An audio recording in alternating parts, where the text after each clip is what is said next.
Hi, welcome to the Discovery Room at Smithgall Woods State Park. My name is Kathy Church. I'm a Programming Coordinator with the Wildlife Resources Division, and I'm stationed right here at the park. Now today we want to talk about animal adaptations. Now you can see all the animals behind me. These are not unfamiliar animals. These are all guys that live right here in northeast Georgia that you might see just running through the woods. So we're not trying to figure out who these animals are. What we want to know is how are these animals actually able to survive right here? Because they've been doing it for thousands of years. So that means that these guys must have figured out what they need to survive. And there are actually only three things that they got to have. Just like us, these guys have got to have food, they got to have water, and they got to have shelter. So then that means that they must have some special tools to actually help them get that food, water, and shelter. And they do. They have things like claws and fur and things like the ability to run or jump that actually help them to get everything they need to survive. Those things are what we call adaptations. And adaptation is absolutely anything that an animal has or does that allows it to survive. So like we said, it might be fur, it might be hooves, you never know. But the super cool thing is we can actually see these adaptations in things like their fur and their skulls and their tracks and that kind of stuff. So when we find something like this in the woods, one of the first things that we actually look at when we want to know what animal it is we look at his dentition. Now that seems like a big word, but not if you kind of think about it. Dentition sounds kind of familiar. Sounds a lot like a place you go every 6 months where they clean your teeth. Absolutely. Dentition just means teeth. And teeth can tell us a whole bunch, like this guy's teeth. Whoa. Check out those chompers. Big, long, sharp teeth. Well, if you got sharp teeth, that tells me one very important thing. You are eating meat. And since he's only got sharp teeth, then we know that this guy's only eating meat. So we call meat eaters carnivores. It's not a magic word. Carne means meat, vor means eater. So when you say carnivore, you're actually saying meat eater. That's exactly what you're saying. But you think he's the only carnivore in the world? Of course not. There's tons of different kinds of carnivores. So it doesn't tell me who he is. It just tells me what he's eating. So if I want to know who he is, there's a few other things I got to look at. So the next thing I look at is shape. Well, look at that big long snout. That's a huge snout. Now, what kind of a pet do you have at home that's got a big long snout? Of course, a dog. So I know that this guy's a member of the dog family, but is there only one kind of dog? No, it's a whole bunch of different kinds of dogs. So I know he's a dog, I know he's eating meat, but I got to keep looking if I want to figure it out.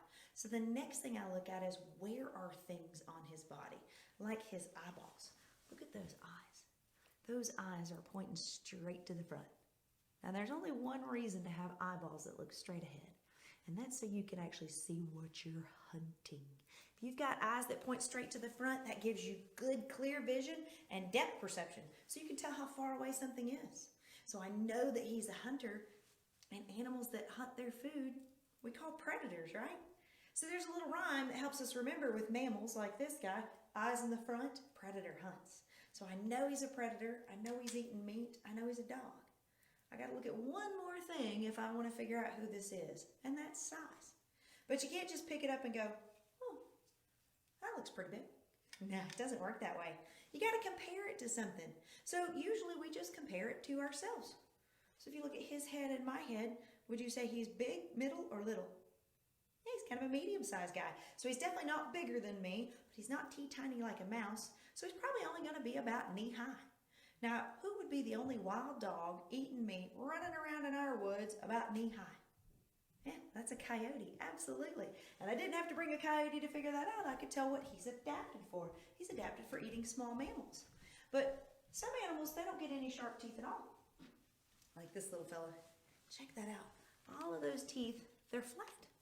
So he definitely can't be eating meat. What's he eating? Plants, for sure. And notice we say plants because that might be grass, it might be acorns, it might be twigs, berries, it could be any kind of plant. But then we definitely can't call him a carnivore because we said carne means meat. So he's called a herbivore. Herb just means plant. So for this guy, he's eating whatever kind of plants that he wants. And this time of year would be a lot of acorns. But now, his teeth, not the coolest thing about him. Check out his eyes. Look at how big that eyeball is. My goodness. Now there's only two reasons to have giant eyeballs. Either you want to let in a lot of light so you can see in the dark, or you want a big picture so you can see what's around you. Well, look at his eyeballs. They're pointing out to the side. So do you think he wants a lot of light or a big picture? Definitely a big picture. But what do you think he's looking for? Right, he's watching out for predators. So if he's watching out for predators, well, that means he must be the prey. Fantastic. So he said eyes in the front, predators hunt, but eyes on the side, prey goes and hides. Absolutely. However, though, there is one spot that this guy can't see. Where do you think he can't see? In the back. Absolutely. He can see in the front, but he can't see in the back. Now, do you think predators know that? Absolutely. And that is where they're going to attack from the most.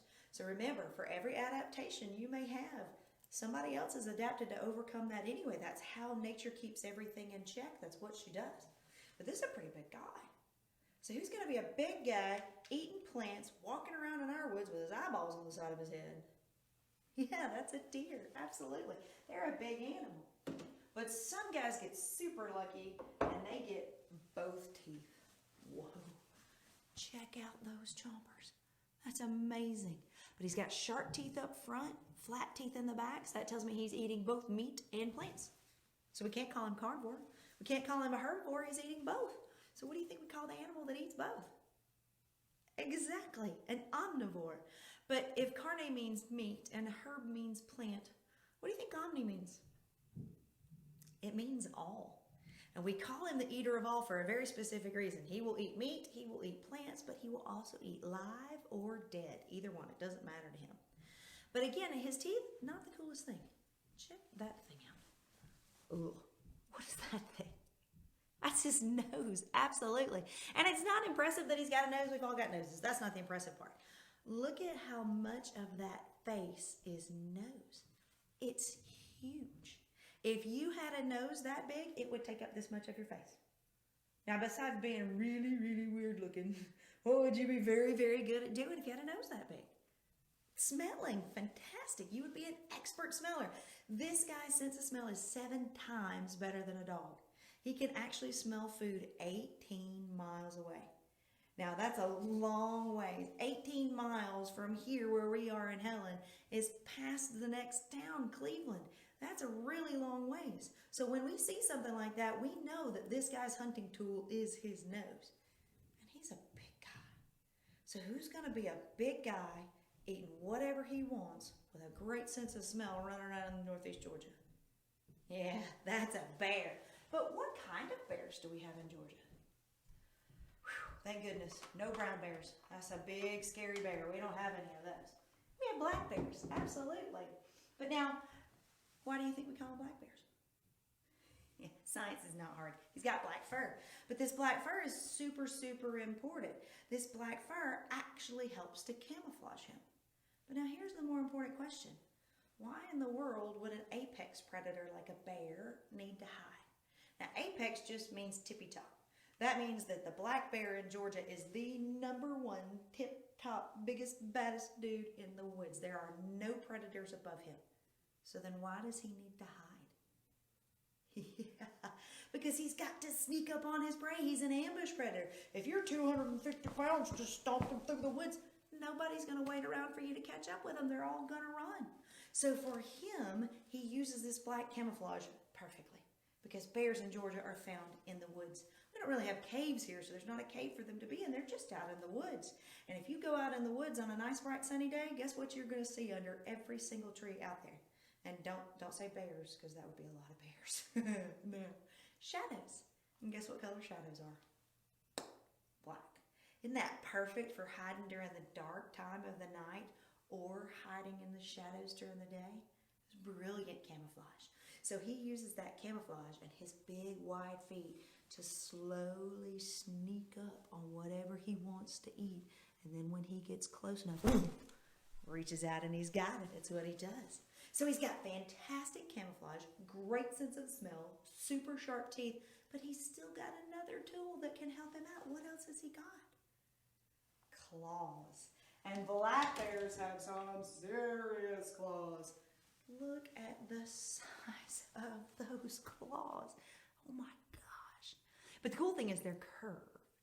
This makes a black bear an expert at doing something that other bears are just kind of okay at. He is an expert climber. With curved claws, when he grabs that tree, those claws sink in and right up he goes. But why does a bear need to climb a tree? What do you think is up there that he wants? He's the biggest, baddest dude in the woods, so it's not really about protecting yourself. Why do you think he climbed up there? Well, it's not for honey, because in Georgia, most of our bees are ground-dwelling bees. They actually live in the ground, so it's not that they're making honey up there, but you're on the right track. It's definitely food. The majority of what a bear eats is berries and acorns. That's their favorites. And of course, they're going to be up in the trees, so he can just take those claws, dig them in, go up there and eat whatever he wants. But do you think he does ever climb up there for safety? Well, is he always a 250-pound apex predator? Is he ever a baby? Yeah. Well, how big do you think a black bear is when he's born? He's actually a tiny guy. He's only about half a pound. Look at that. Of course, this isn't a real bear, but this would be about how big he is, about a half a pound. And just like a brand new baby puppy, his fur is thin, his eyes are closed, and everything. So you think that can take care of itself? Of course not. So he's got to have something that can help protect him until he's old enough to take care of himself. What do you think he's got? 250 pounds of very protective mama. That's why we say never get between a mama bear and her cubs, ever. She is exceptionally protective. But only for about a year. Because in about a year, he's going to be big enough to go out on his own. He's going to grow super quick. He's going to go from here to here in just a few months. And look at the size of those claws already. So you think you're ever going to out-climb a bear? Not going to happen. But what about outrunning a bear? Can you outrun a bear? Nope. Sorry. A black bear can burst at about 35 miles per hour. The fastest human ever on record is only about 28 miles per hour. So that means this bear is faster than any human that's ever lived. So you can't out-climb a bear. You can't outrun a bear. So your only bet is to outsmart that bear. Absolutely. So think about why he's there. If you're out in the woods, we're in his home. So it's your responsibility to be paying attention, thinking about what you're doing, making sure that you're aware of your surroundings. Well, why in the world would a bear come to your home? What's there he wants? Yeah, it's food. So it's easy to fix. Just get rid of the food. Put up the bird seed, put up the dog food. Don't put the trash out until trash day. He'll realize there's no food and he'll leave. He's got to keep traveling to find that food. But now, we said that this guy's camouflaged so we can sneak up on his prey. Do you think prey need to be camouflaged? Absolutely. They don't want to get eaten. They need to hide. And one of our best hiders is our deer. But what kind of deer do we have in Georgia?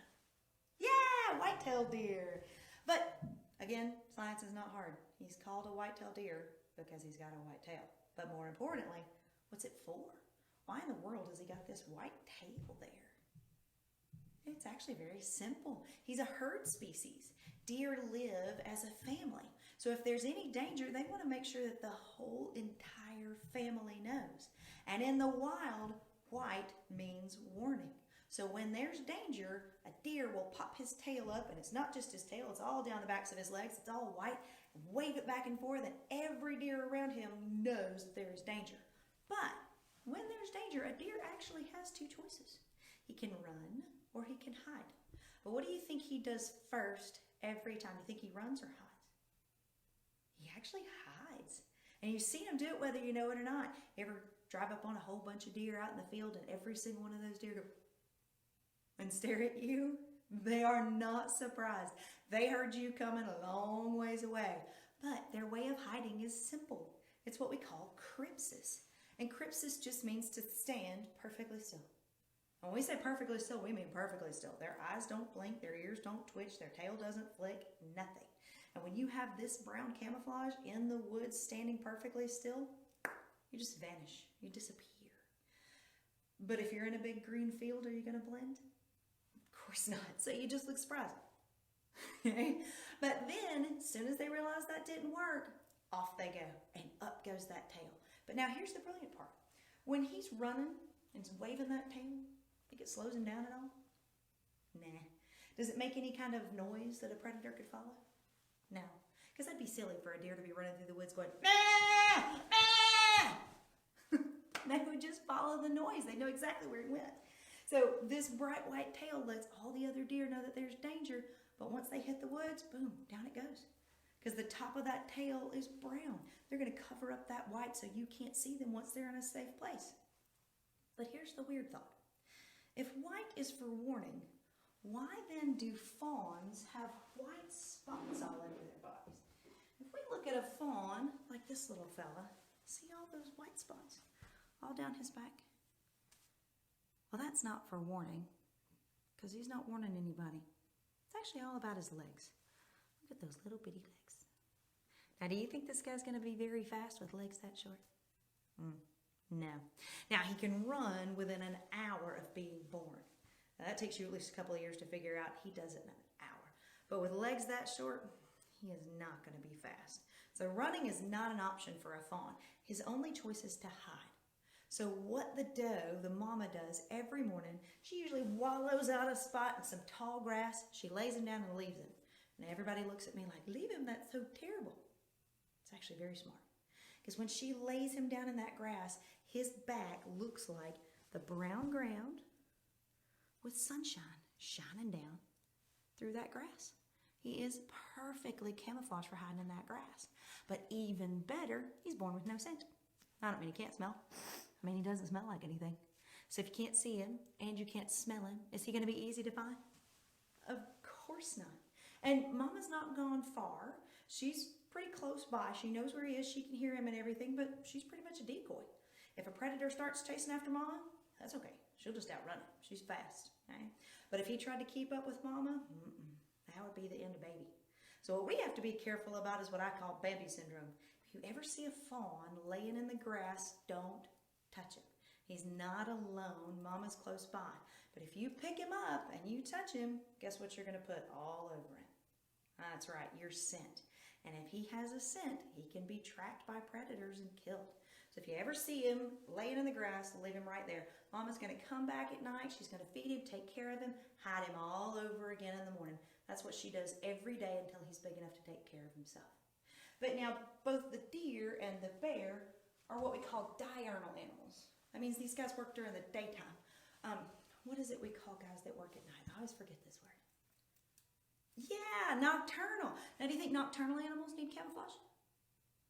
Well, let's check this guy out. Okay, obviously, that's a carnivore. Look at those teeth. Whoa. But eyes are to the front, so I know he's a predator. But look how big those eyes are. I mean, that's his face. Look how much of his face is eyeballs. That's absolutely enormous. Obviously not a dog, though. No snout. So what pet do you have at home with a mush face? Bingo. He's a cat. So I know that he's a cat. I know that he's letting in a lot of light so he can see in the dark, and I know he's eating meat. Who's the only wild cat that we have roaming around in Georgia? It's a bobcat. Fantastic. Just like this fellow behind me. But if we get a close look at a bobcat, well, the woods are brown. His fur is brown. That's perfect camouflage, wouldn't you say? Sure. But gotta kind of think about it. If he can see in the dark to hunt, don't you think his prey can see in the dark too? Yeah, so he's got to be able to hide. But now here's the weird thing about a bobcat. His belly is camouflaged. Now, why do you think he needs his belly camouflaged? Where would you be in the woods if you needed your belly to be camouflaged? Yeah, just like this guy. You'd be up in a tree.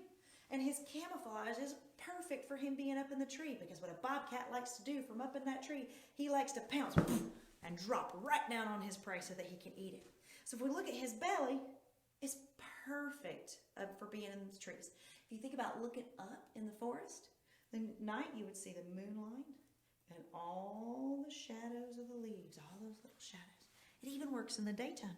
Sunlight, leaf shadows, it's perfect. So whether he's hunting at night or he's sleeping during the day, this guy's camouflage helps him to get his food and protect him.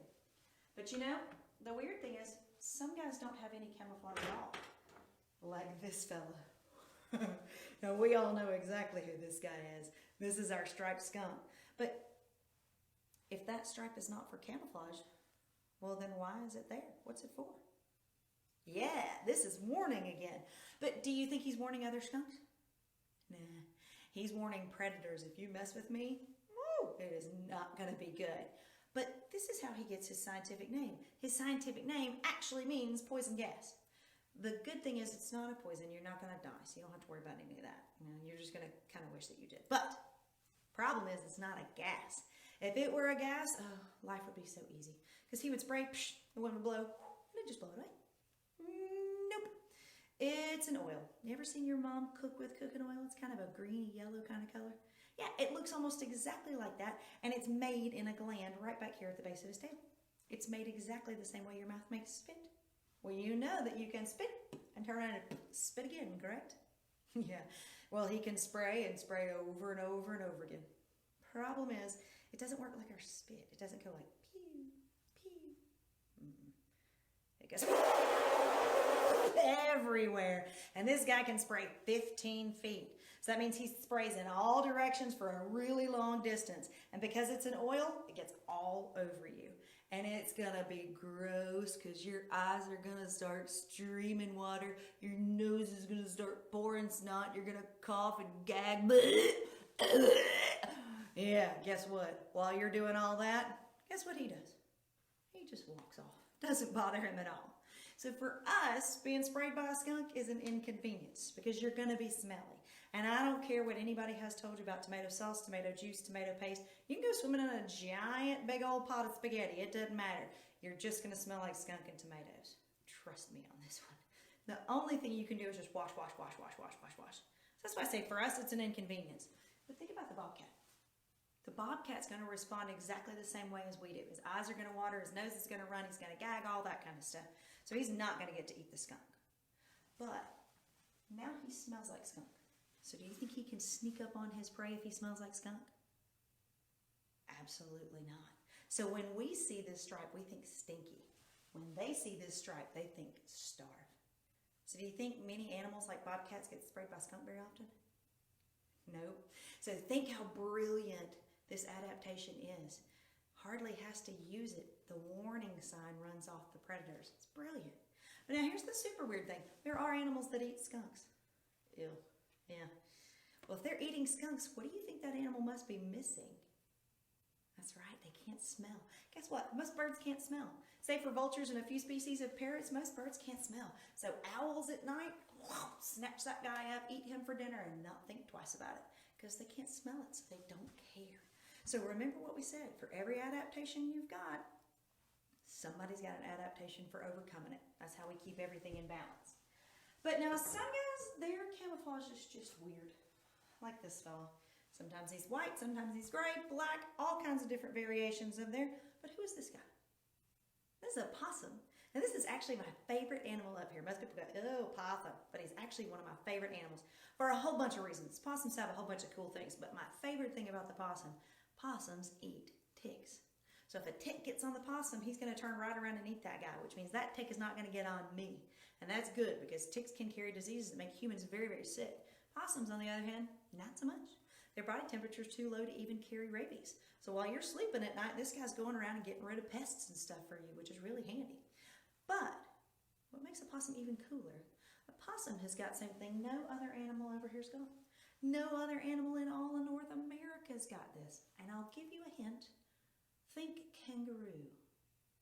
Yeah, the possum is North America's only native marsupial. And just like the kangaroo, these guys have a pouch.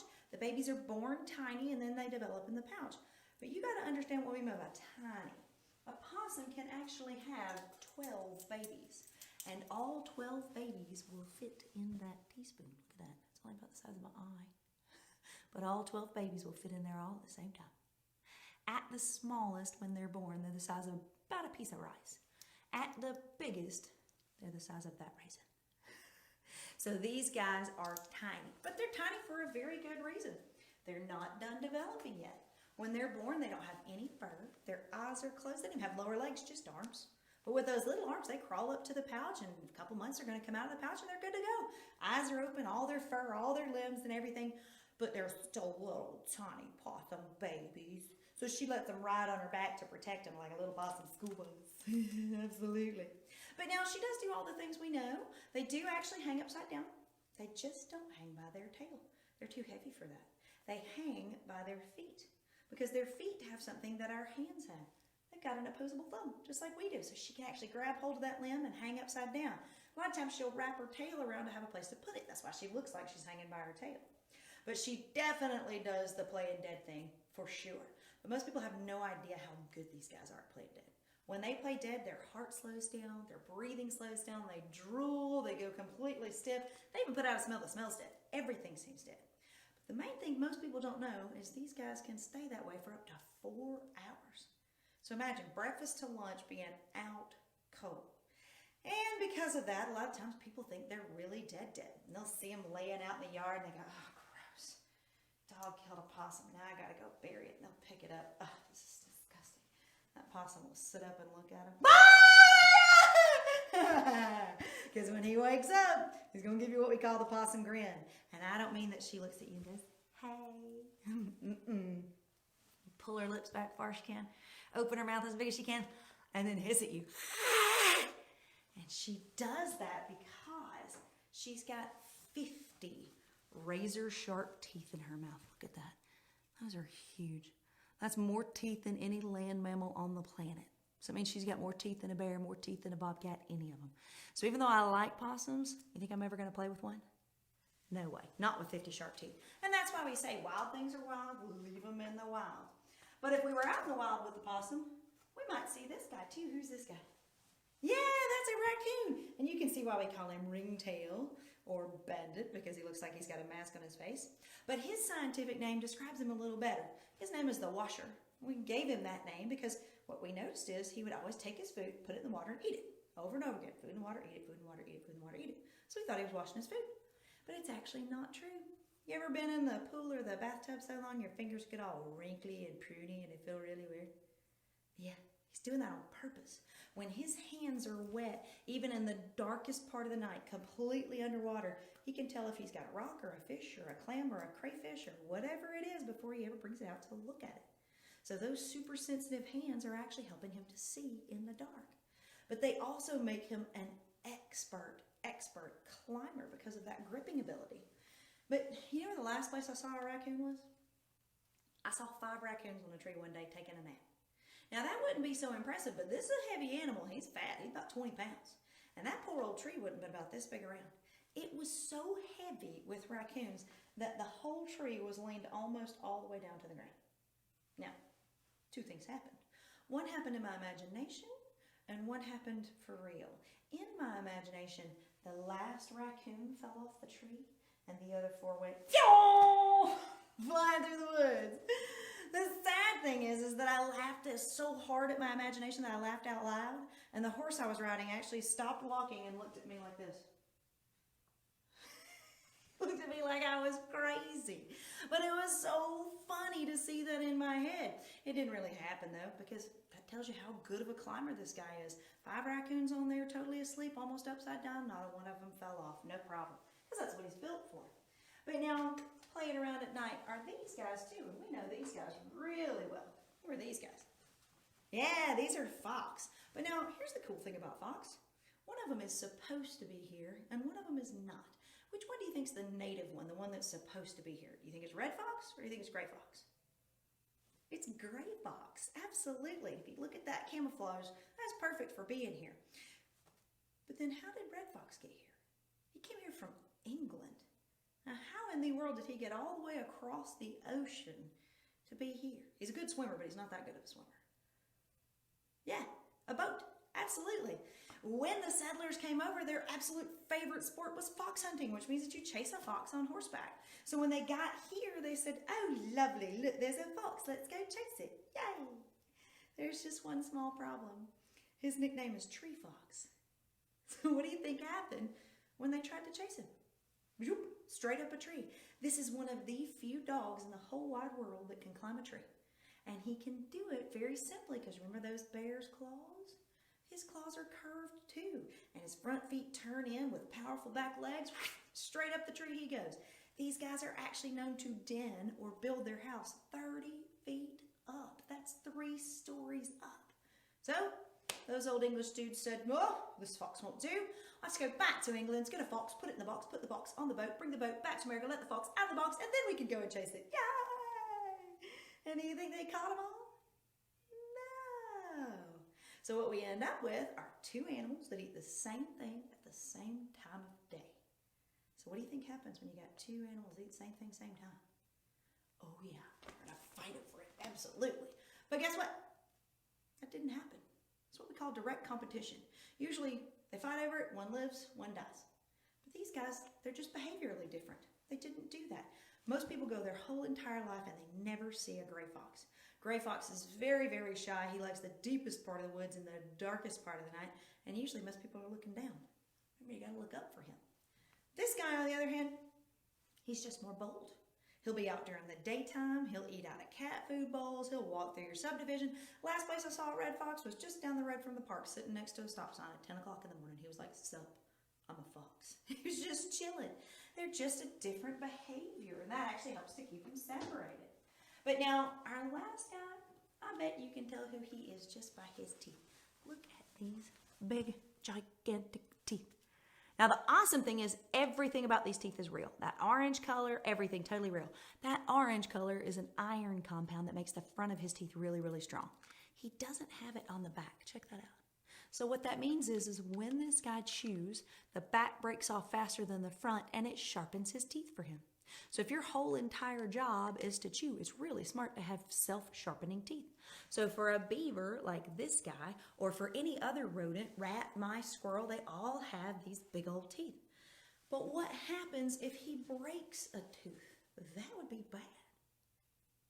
You're right, he just grows it back. All rodents' teeth grow continuously for their whole entire life. Could you eat if your teeth were this long? Of course not. So they have to chew all the time to keep those teeth sharpened and short. But these are not eating teeth, they're just cutting teeth. These are his eating teeth. And notice every one of them flat. So that tells me that a beaver is a herbivore. He's eating twigs and he's eating leaves. He doesn't actually eat the hardwood of the tree, that's just way too much. But he's definitely eating the twigs and the leaves and bark, things like that, of the tree. But my favorite things about a beaver, he is completely and totally waterproof. Everybody else over here is on the land. This guy is working in the water. So everything about him is waterproof. His fur, totally waterproof. He actually combs an oil into his fur that makes it waterproof. His feet webbed like a duck so they can push him through the water. But my favorite are on his head. Because if you have ever been swimming in the pool or in the bathtub, then you have probably gotten water up your nose or in your ears. And that is just miserable. But guess what? It never happens to a beaver. He actually has muscles that close up his ears and close up his nose while he's underwater, so he never gets water up his nose. It's very simple.